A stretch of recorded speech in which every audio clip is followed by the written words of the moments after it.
Hello दोस्तों, स्वागत है आप सबका मेरे यूट्यूब चैनल असल सोशियोलॉजी पर। उम्मीद करता हूं कि आप पहले की तरह स्वस्थ और मस्त होंगे। और आज जो है हम एक बार फिर से आ गए हैं एक नया वीडियो लेकर के, जिसका नाम है प्रकार्य। यानी कि आज का जो मुद्दा है, हमारा आज का जो टॉपिक है वो फंक्शन है। फंक्शन अर्थात प्रकार्य। आइए देखते हैं प्रकार्य से संबंधित जो जो बातें हैं।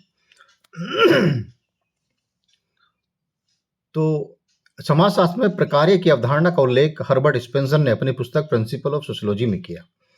यानी कि सबसे पहले जो है प्रकार्य शब्द को जो है हर्बर्ट स्पेंसर ने अपनी पुस्तक प्रिंसिपल ऑफ सोशियोलॉजी में किया, है ना। अगर कहें कि प्रकार्य की फंक्शन या प्रकार्य के जनक कौन है, तो वो स्पेंसर, हर्बर्ट स्पेंसर हैं, ठीक है। लेकिन दुर्खीम ने अपनी पुस्तक division of labour in society तथा रूल्स ऑफ सोशियोलॉजिकल मेथड में इस धारणा को स्पष्ट रूप से प्रस्तुत किया। मर्टन, मेलिनोवेस्की, रेडक्लिफ ब्राउन आदि विद्वानों ने इसका व्यापक विवेचन किया, ठीक है। इससे संबंधित जो वैज्ञानिक हैं या समाजशास्त्री हैं वो मर्टन हैं, मेलिनोवेस्की हैं, रेडक्लिफ ब्राउन हैं। तो इन सब ने भी जो है प्रकार्य के बारे में विस्तार से चर्चा की है, विस्तार से बताया है। तो देखते हैं रेडक्लिफ ब्राउन ने क्या बताया है। रेडक्लिफ ब्राउन की जो किताब है structure and function in primitive society 1952, एक विशेष सामाजिक इकाई का प्रकार्य उनके द्वारा किए जाने वाला योगदान है जिसे वह सामाजिक जीवन को प्रदान करता है, ठीक है ना। यानी कि इन्होंने बताया कि एक विशेष सामाजिक इकाई का प्रकार्य उनके द्वारा किए जाने वाला वह योगदान है जिसे वह सामाजिक जीवन को प्रदान करता है। ये जो है रेडक्लिफ ब्राउन के अकॉर्डिंग फंक्शन है। वे पुनः लिखते हैं प्रकार्य एक आंशिक क्रिया है, आंशिक क्रिया द्वारा उस संपूर्ण क्रिया को दिया जाने वाला योगदान है जिसका कि वह भाग है, ठीक है। अर्थात किसी व्यक्ति द्वारा किए जाने वाले कार्य से सामाजिक व्यवस्था में असंतुलन पैदा हो जाए तो ऐसा व्यवहार या क्रिया को प्रकार्य नहीं कहा जा सकता। साथ ही किसी व्यक्ति द्वारा अपनी निजी आवश्यकता को पूरा करने के लिए कार्य भी प्रकार्य नहीं है, क्योंकि प्रकार्य का संबंध संपूर्ण सामाजिक जीवन के लिए दिए जाने वाला योगदान होता है, ठीक है ना। तो रेडक्लिफ ब्राउन ने जो बात बताई है उसका मतलब ये है कि सामाजिक व्यवस्था में असंतुलन पैदा हो जाए तो ऐसे व्यवहार या क्रिया को प्रकार्य नहीं कहा जाएगा, ठीक है। जो हमारी सोसाइटी है, जो मेंटेन है, जो सामाजिक व्यवस्था बनी हुई है, उसको अगर कोई भी कार्य इस तरह का किया जाएगा कि जो है उसमें कुछ खलबली या कुछ जो है अड़चन पैदा हो रही है, तो उसको हम प्रकार्य नहीं कहेंगे, ठीक है ना। अगर वो समाज की व्यवस्था में योगदान देता है, समाज की व्यवस्था को आगे बढ़ाने का काम करता है, तो उसी को ही हम मात्र केवल प्रकार्य कहेंगे, ठीक है ना। इसमें लिखा है कि व्यक्ति द्वारा अपनी निजी आवश्यकता को पूरा करने के लिए भी कार्य जो व्यक्ति करता है उसको भी प्रकार्य नहीं कहेंगे, ठीक है। अगर व्यक्ति का अपना कोई इंटरेस्ट है, पर्सनल इंटरेस्ट है, उसको अगर करने का प्रयास करता है तो वो भी जो है फंक्शन नहीं है, अकॉर्डिंग टू रेडक्लिफ ब्राउन, ठीक है।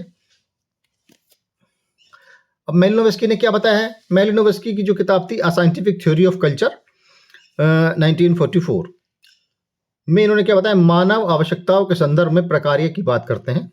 उनका कहना है कि व्यक्ति ने अपनी आवश्यकताओं की पूर्ति के लिए संस्कृति का निर्माण किया है, ठीक है। तो मेलिनोवेस्की के अकॉर्डिंग जो है कल्चर जो है इंपॉर्टेंट है, कल्चर का निर्माण किया है ना। अपनी जो भी मनुष्य की जो आवश्यकताएं हैं उनको जो है पूरा करने के लिए संस्कृति का निर्माण जो है किया है। आपके शब्दों में संस्कृति के अंगों द्वारा मानव आवश्यकताओं की पूर्ति में किया जाने वाला योगदान ही उसका प्रकार्य है, ठीक है। यानी कि संस्कृति के अंगों द्वारा मानव आवश्यकताओं की पूर्ति में किया जाने वाला योगदान ही उसका प्रकार्य है। तो मेलिनोवेस्की ने जो है संस्कृति को केंद्र बिंदु मान करके जो है प्रकार्य की अवधारणा को बताया है। अब इसके बाद जो है रॉबर्ट किंग मर्टन, आर के मर्टन कहते हैं इनको। तो रॉबर्ट मर्टन की किताब है social theory and social structure, बहुत इंपॉर्टेंट किताबें हैं ये। तो 1949 में जो है लिखी गई है। तो इनके द्वारा जो है प्रकार्य वे अवलोकित परिणाम है जो कि सामाजिक व्यवस्था के अनुकूल या सामंजस्य को बढ़ाते हैं, है ना। प्रकार्य वे अवलोकित परिणाम है, एक बार फिर, वे अवलोकित परिणाम है जो सामाजिक व्यवस्था के अनुकूलन या सामंजस्य को बढ़ाते हैं, ठीक है ना। यानी कि उसी को ही हम प्रकार्य कहेंगे जो सामाजिक व्यवस्था के अनुकूलन या सामंजस्य को बढ़ाता है, अकॉर्डिंग टू आर के मर्टन। ठीक है, तो आर के मर्टन साहब ने कहा है जो भी कार्य सामाजिक व्यवस्था को बनाए रखने के लिए किया जाता है, उसके सामंजस्य को बनाए रखने के लिए किया जाता है, उसी को ही जो है प्रकार्य कहा जाता है। अर्थात सामाजिक संरचना की कोई इकाई, मूल्य आदि उसे संरचना विशेष की आवश्यकताओं को पूरा करने में सहायता देती है अथवा उसमें अनुकूलन या सामंजस्य की वृद्धि करती है, तो उस इकाई या मूल्य की ऐसी भूमिका को हम प्रकार्य के नाम से पुकारते हैं। ठीक है ना, आगे देखते हैं। सॉरी। तो अब कुछ कैरेक्टरिस्टिक्स हैं फंक्शन की, प्रकार्य की विशेषताएं। मर्टन ने प्रकार्य की अवधारणा को स्पष्ट रूप से समझने के लिए प्रकार्य की कुछ विशेषताओं को बताया है, जिनके आधार पर प्रकार्य की धारणा को स्पष्ट रूप से समझा जा सकता है। तो कुछ विशेषताएं हैं, इन पे जो है थोड़ा सा प्रकाश डालते हैं। पहला है, प्रकार्य का संबंध समाज को बनाने वाली उन इकाइयों के कार्य हैं जिनकी आशा पहले से ही की जाती है। ठीक है, इसमें बहुत ज्यादा विशेष कुछ नहीं है, यानी कि प्रकार्य का संबंध समाज को बनाने वाली उन इकाइयों के कार्य से है जिनकी आशा पहले से ही की जाती है। अब सबसे पहली बात तो ये है कि समाज का जो निर्माण होता है वो कुछ इकाइयों द्वारा होता है।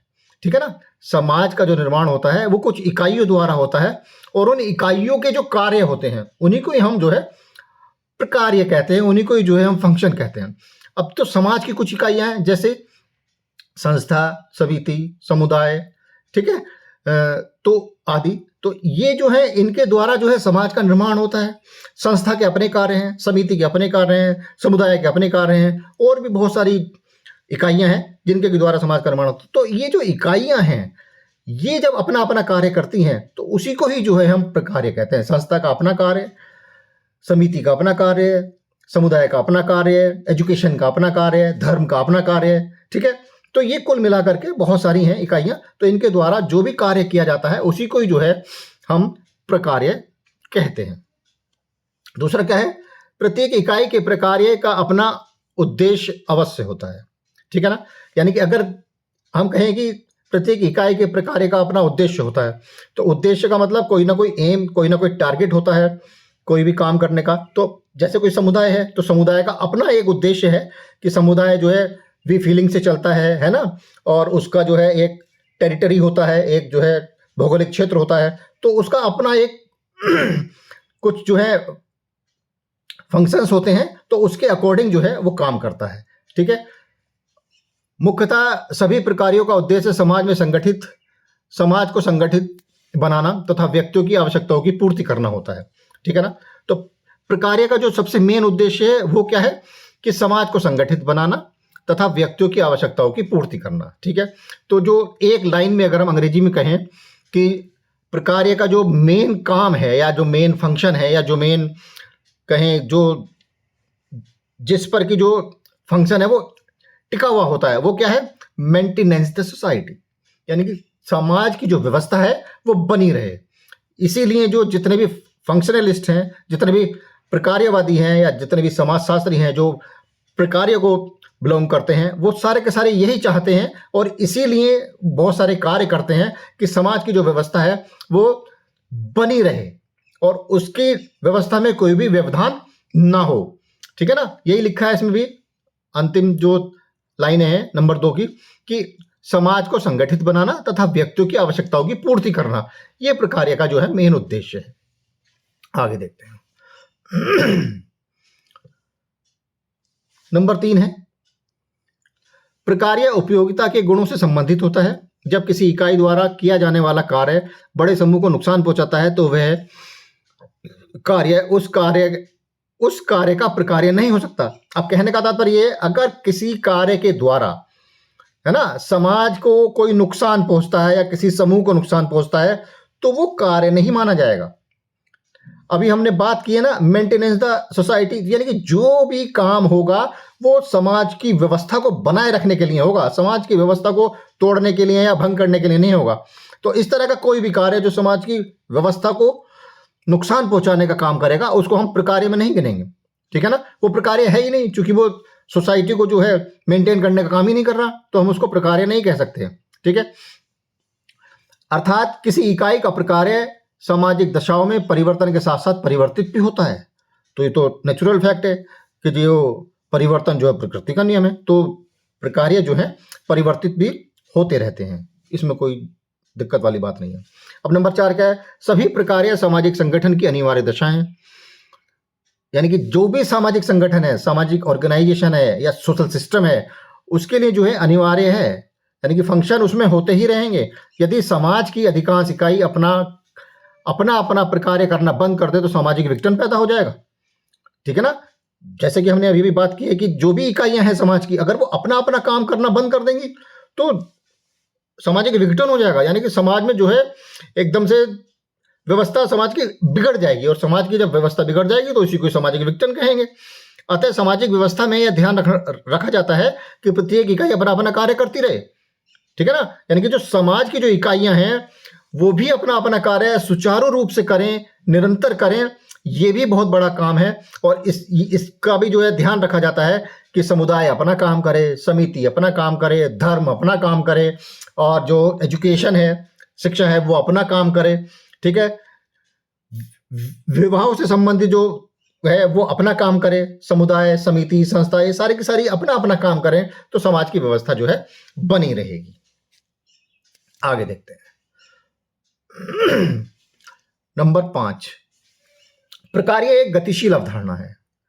एक समय में जो कार्य समाज के लिए उपयोगी हो सकता है वही प्रकार्य कहलाता है। ठीक है, यानी कि जो प्रकार्य है वो एक गतिशील अवधारणा है। एक समय में जो कार्य समाज के लिए उपयोगी हो सकता है वही प्रकार्य है, यानी कि कुल मिला के वो समाज के काम आए, समाज में उसका कोई ना कोई महत्व हो, तो उसी को हम प्रकार्य कहेंगे। किंतु वह कार्य दूसरे समय में अनुपयोगी होने पर कार्य की श्रेणी में नहीं रहेगा। ठीक है ना, अगर जैसे कि आज हम कोई काम करें, है ना, तो वो जो है समाज के हित में है, लेकिन अगर समय बीत जाएगा तो वही कार्य जो है अगर वो समाज में फिट नहीं बैठ रहा है तो वो जो है अनुपयोगी हो जाएगा और प्रकार्य की श्रेणी में नहीं आएगा। ठीक है, अगला नंबर, समाज का निर्माण करने वाली प्रत्येक इकाइयों का अपना पृथक प्रकार्य होता है, लेकिन प्रत्येक इकाई अपने प्रकार्य द्वारा दूसरी इकाई के कार्य को सरल बनाती है। ठीक है, इस स्थिति को रेडक्लिफ ब्राउन ने प्रकारात्मक एकता कहा है, फंक्शनल यूनिटी कहा है। ठीक है ना, अब कहने का तात्पर्य यह है कि जो समाज की जो इकाइयां हैं वो एक दूसरे के साथ भी जुड़ी हुई हैं। समाज की प्रत्येक इकाई एक दूसरे के साथ जुड़ी हुई, यानी कि इंटरकनेक्टेड है, इंटर रिलेटेड है। तो अगर कोई भी एक इकाई काम करेगी तो दूसरी इकाई पर स्वतः ही जो है असर पड़ेगा, फर्क पड़ेगा। तो इन्होंने जो है इस नंबर में यही बताने का प्रयास किया है कि दूसरी इकाई के कार्य को सरल बनाती है। ठीक है ना, तो यही है बस समझने की बात। आगे देखते हैं नंबर 7वें नंबर में क्या है, समाज का निर्माण करने वाली इकाइयों के प्रकार कुछ प्रत्यक्ष और कुछ अप्रत्यक्ष, यानी कि जो कार्य होते हैं समाज की इकाइयों के तो कुछ दिख जाते हैं हमें और कुछ जो है नहीं दिखते, यानी कि प्रत्यक्ष हैं और कुछ अप्रत्यक्ष हैं। इन प्रकारों को प्रत्यक्ष प्रकार्य और निहित प्रकार्य कहा जाता है। ठीक है, प्रत्येक समाज में इन दोनों प्रकारों का समान महत्व है, यानी कि प्रत्यक्ष प्रकार्य भी होने चाहिए और अप्रत्यक्ष प्रकार्य भी होने चाहिए। इसके बारे में हम आगे बात कर लेंगे। अगला नंबर क्या है, कभी कभी सामाजिक संरचना की सभी इकाइयों द्वारा अपने अपने प्रकार्य पूरा करने से सामाजिक जीवन उपयोगी हो जाता है। ठीक है ना, अभी हमने बात की है इस बारे में कि यानी कि सभी इकाइयां जब अपने अपने कार्य को अपने अपने ढंग से या अपने हिसाब से पूरा कर लेंगी तो सामाजिक जीवन उपयोगी हो जाएगा। जब किसी भी इकाई में कोई समस्या ही नहीं रहेगी, सारी की सारी इकाइयां अपना अपना काम अपने हिसाब से कर रही हैं। अब एक बात बताइए, जैसे कि हमारी बॉडी है, हमारा जो मानव शरीर है ना, उसमें भी बहुत सारी इकाइयां हैं, बहुत सारी यूनिट्स हैं जिनके के द्वारा जो है पूरे के पूरे शरीर का जो है वो होता है निर्माण, जैसे कि नाक, मुंह, हाथ, कान, गला, पैर, ये सारी की सारी क्या है, ये मानव की इकाइयां हैं। इनको अगर एक साथ अरेंज कर दिया तो एक मानव का शरीर बन गया। ठीक है, अब जब मानव की कोई भी इकाई काम करती है तो इसका मतलब ये नहीं कि बस केवल एक ही, अगर हाथ काम कर रहा है तो इसका मतलब ये नहीं कि केवल हाथ ही काम कर रहा है। हाथ के साथ आंखें भी काम कर रही हैं, नाक भी काम कर रही है, अपना मुंह भी काम कर रहा है और हमारा दिमाग भी काम कर रहा है। तो ये जो बहुत सारी इकाइयाँ जो समाज की भी हैं, ये भी जब काम करती हैं तो सारी की सारी इकाइयाँ जो हैं, अगर कोई एक इकाई काम करती है तो इसका मतलब ये नहीं कि वो केवल एक ही इकाई काम कर रही है, उसके साथ जुड़ी हुई तमाम इकाइयाँ भी जो हैं लगातार और निरंतर कार्यरत रहती है, जिससे कि समाज की व्यवस्था बनी रहे। समाज की व्यवस्था ही बनाना प्रकार्य कहलाता है। समाज की व्यवस्था में कोई अड़चन ना हो, सामाजिक व्यवस्था मेंटेन रहे, यही काम है प्रकार्यवादियों का और प्रकार्य का भी। परंतु कभी कभी इकाइयों के प्रकार्य वास्तविक प्रगति में बाधक हो जाते हैं। कुछ काम होते हैं इस तरह के जिससे कि सोसाइटी में जो है डिस्टर्बेंस पैदा होता है। जैसे आज के समय में अस्पृश्यता यानी कि छुआछूत, ठीक है, जाति प्रथा यानी कि कास्टिज्म, ठीक है, नहीं, कास्ट सिस्टम भी जो है ये क्या है, ये आदि प्रकारों के कारण प्रगति में बाधा पहुंच रही है। यानी कि जो जिस तरह से हमें सोसाइटी को आगे बढ़ाना चाहिए उस प्रकार से जो है सोसाइटी आगे नहीं बढ़ पा रही है। तो इसके पीछे बहुत सारे फैक्टर्स हैं, जैसे कि इसमें 2 ही लिखे हैं, अस्पृश्यता, जाति प्रथा और भी तमाम तरह की चीजें हैं, ठीक है ना। तो अगर ये ना हो तो जो है और भी मेंटेन होगी हमारी सोसाइटी। आगे देखते हैं। अब जो है प्रकार्य का वर्गीकरण, क्लासिफिकेशन ऑफ फंक्शन। मर्टन ने प्रकार्य को 2 भागों में बांटा है, 2 भागों में विभाजित किया है। पहला प्रत्यक्ष प्रकार्य और दूसरा अप्रत्यक्ष या निहित प्रकार्य, ठीक है। तो सबसे पहले वाले में हम देख लेते हैं प्रत्यक्ष या मैनिफेस्ट फंक्शंस किनको कहते हैं। प्रत्यक्ष प्रकार्य वे वैश्विक परिणाम हैं जो सामाजिक व्यवस्था में अनुकूलन का गुण उत्पन्न करते हैं, ठीक है ना, तथा जो इस व्यवस्था में भाग लेने वाले व्यक्ति द्वारा इच्छित और मान्य होते हैं, ठीक है ना। व्यवस्था में भाग लेने वाले व्यक्ति द्वारा इच्छित और मान्य होते हैं, उन्हीं को ही जो है प्रत्यक्ष प्रकार्य कहा जाता है। जैसे शिक्षा पूरी करने के बाद नौकरी की आशा करना प्रत्यक्ष प्रकार्य है, ठीक है। जैसे कि हमने कोई काम किया और उसका परिणाम आए तो ये क्या है, ये प्रत्यक्ष प्रकार्य है। हमने एग्जाम दिया, उसका रिजल्ट आया, इट मीन्स ये जो है मैनिफेस्ट फंक्शन है। विवाद तथा अपराधियों को दंड देना इत्यादि भी जो है इसी प्रकार्य का ही उदाहरण है, ठीक है ना। अगर कोई विवाद हो गया तथा अपराधियों को दंड दिया है न्यायालय ने, तो इसका भी जो प्रकार्य का जो प्रकार है ये भी जो है प्रत्यक्ष प्रकार्य है, मैनिफेस्ट फंक्शन है। इसके बाद आता है निहित प्रकार्य या अप्रत्यक्ष प्रकार्य। तो निहित प्रकार्य वे हैं जिनका ना तो व्यक्तियों को पहले से ही ज्ञान होता है और ना ही जनसाधारण के द्वारा उन्हें मान्यता दी जाती है, ठीक है। यानी कि इनका पता नहीं होता और जो भी जनसाधारण है उनके द्वारा इनको मान्यता भी नहीं दी जाती है। जैसे होपी जनजाति में वर्षा लाने के लिए लोग सामूहिक रूप से नाच गान एवं तरह तरह का उत्सव मनाते हैं, ठीक है। अब भाई अगर बरसात नहीं हो रही तो नाच गाने से थोड़ी ना बरसात हो जाएगी, ठीक है। लेकिन उसके पीछे इनकी मान्यता है, उनकी जो है उम्मीद है, उनकी आशा जुड़ी हुई है, तो वो कहीं ना कहीं इस तरह का काम करते हैं और फिर जो है देखते हैं आगे उत्सव मनाते हैं तरह तरह का। और ये लोग जो है सामूहिक रूप से नाच गान एवं तरह तरह का उत्सव मनाते हैं। यहाँ स्पष्ट है कि नाचने गाने और उत्सव से वर्षा नहीं हो सकती है, इसका प्रत्यक्ष प्रकार्य है, ठीक है। ये तो प्रत्यक्ष हो गया, ठीक है। अगर हम नाचेंगे गाएंगे तो उसका बरसात से कोई लेना देना नहीं। लेकिन इसमें निहित प्रकार्य क्या है कि सामाजिकता की भावना है, यानी कि उनके अंदर जो है इसके पीछे अपना कुछ जुड़ाव है कि अगर हम इस तरह का काम कर लेंगे जो दिखाई नहीं दे रहा है, लेकिन हाँ वो उसके पीछे उनकी भावनाएं छुपी हुई हैं। और अगर संभवतः 1-2 बार बरसात हो भी गई ये काम करने से, तो उनको तो उम्मीद हो जाएगी ना कि हाँ अगर ऐसा हम करेंगे तो ऐसा हो ही जाएगा। तो सामाजिकता की भावना से बुद्धि और स्वास्थ्य मनोरंजन प्रदान होता है, ठीक है। अगर वो नाचेंगे गाएंगे तो उनका स्वास्थ्य सही रहेगा, मनोरंजन होगा। तो ये क्या है, ये निहित प्रकार्य है। इसलिए निहित प्रकार्य अप्रत्यक्ष रूप से सामाजिक संगठन को मजबूत बनाने में भी मदद करता है, ठीक है। अतः कहा जा सकता है कि निहित प्रकार्य वे परिणाम है जिनकी सामाजिक स्वीकृति अप्रत्यक्ष होती है और इन्हें समझने के लिए किसी इकाई का सूक्ष्म रूप से विश्लेषण करना जरूरी होता है, ठीक है। तो ये निहित प्रकार्य हो गए। अब है फंक्शन एंड डिसफंक्शन, यानी कि प्रकार्य तथा दुष्प्रकार्य। या अप्रकार्य भी कहते हैं इनको, ठीक है, अकार्य, सॉरी।